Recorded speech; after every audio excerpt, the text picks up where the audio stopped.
Είμαι ο Χρήστος από το Men of Style και σήμερα θα πούμε 6 απλούς τρόπους για να δείχνεις πιο sexy. Πάμε!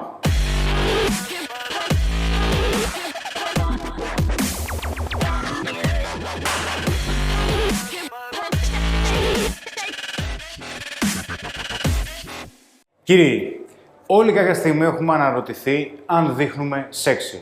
Αν δεν έχεις αναρωτηθεί ακόμα, σημαίνει ότι τα έχεις πολύ καλά με τον εαυτό σου και αυτό είναι εντυπωσιακό.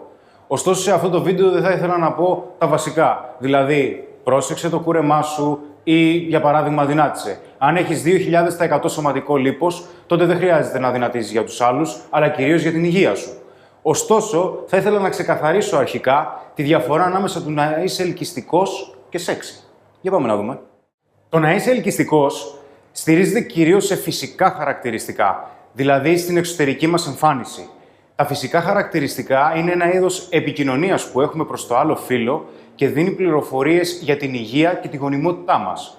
Ωστόσο, το να είσαι sexy σημαίνει ότι ο άλλος μπορεί να σε δει ερωτικά χωρίς να τον εντυπωσιάζει απαραίτητα η εξωτερική σου εμφάνιση.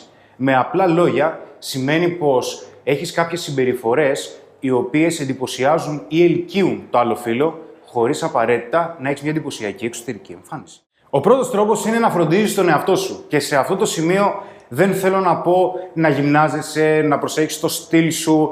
Αυτά είναι βασικά και σίγουρα θα προσφέρουν πολλά και θα τονώσουν την αυτοπεποίθησή σου. Αυτό που θέλω να πω είναι να έχεις όραμα, να έχεις όνειρα, να έχεις φιλοδοξίες και κυρίως να ζεις μια καθημερινότητα την οποία τη γουστάρεις. Αυτό είναι sexy και προβάλλεται προς τους άλλους ανά πάσα στιγμή. Ο δεύτερος τρόπος είναι να μην γκρινιάζεις.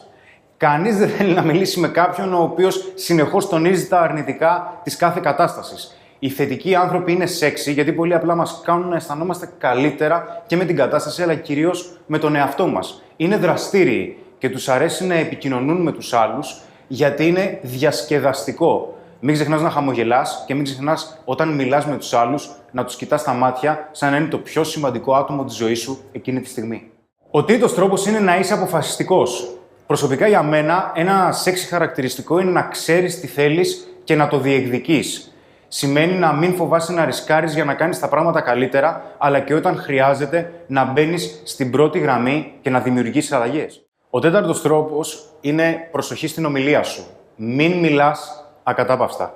Δώσε χώρο στους άλλους να εκφράσουν τα καλύτερα σημεία του εαυτού τους. Όταν οι άλλοι σου μιλάνε και εσύ τους διακόπτεις, όχι μόνο δεν είναι sexy, αλλά προβάλλει και ένα είδος ανασφάλειας το οποίο δεν θέλεις να δείξεις προς τα έξω, ακόμα και αν εσύ δεν αισθάνεσαι τόσο άνετα. Οπότε, την επόμενη φορά που θα προσπαθήσεις να επικοινωνήσεις με κάποιον, απλά δώσε προσοχή σε αυτά που λέει και προσπάθησε να κατανοήσεις. Ο πέμπτος τρόπος είναι να μην είσαι απελπισμένος. Όταν προσπαθείς να εντυπωσιάσεις με τα κατορθώματά σου ή με τις απίστευτες γνώσεις σου, χωρίς να σε έχει γνωρίσει πολύ καλά ο άλλος, τότε αυτό δεν είναι και ό,τι καλύτερο. Μπορεί όντως να είσαι απίστευτος και μπορεί όντως να είσαι ξεχωριστός. Κανείς δεν μπορεί να διαφωνήσει σε αυτό. Όμως, δώσε λίγο χώρο στους άλλους ώστε να προσπαθούν να σε γνωρίσουν και να έρθουν πιο κοντά σου.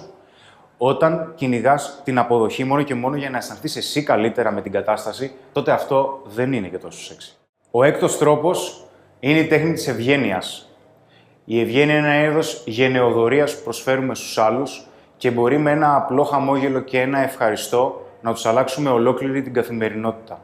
Ο τρόπος που αντιμετωπίζεις τους άλλους αντικατοπτρίζει τον τρόπο που αντιμετωπίζεις τον εαυτό σου. Και η ευγένεια είναι sexy γιατί είναι η τέχνη του να είσαι εγωιτευτικός.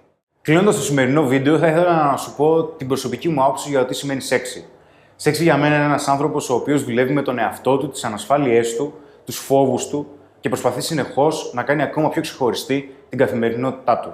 Διότι αν πιστεύεις εσύ ο ίδιος ότι είσαι sexy, τότε προφανώς θα σε αντιληφθούν και οι άλλοι με τον ίδιο τρόπο. Διότι το άτομο που χρειάζεται πρώτα να κερδίσεις είναι ο εαυτός σου. Και αν θέλεις να κάνεις κάτι ακόμα sexy, είναι subscribe στο κανάλι μας. Είμαι ο Χρήστος από το Men of Style και σήμερα είπαμε 6 τρόπους για να δείχνεις περισσότερο sexy. Να είσαι καλά!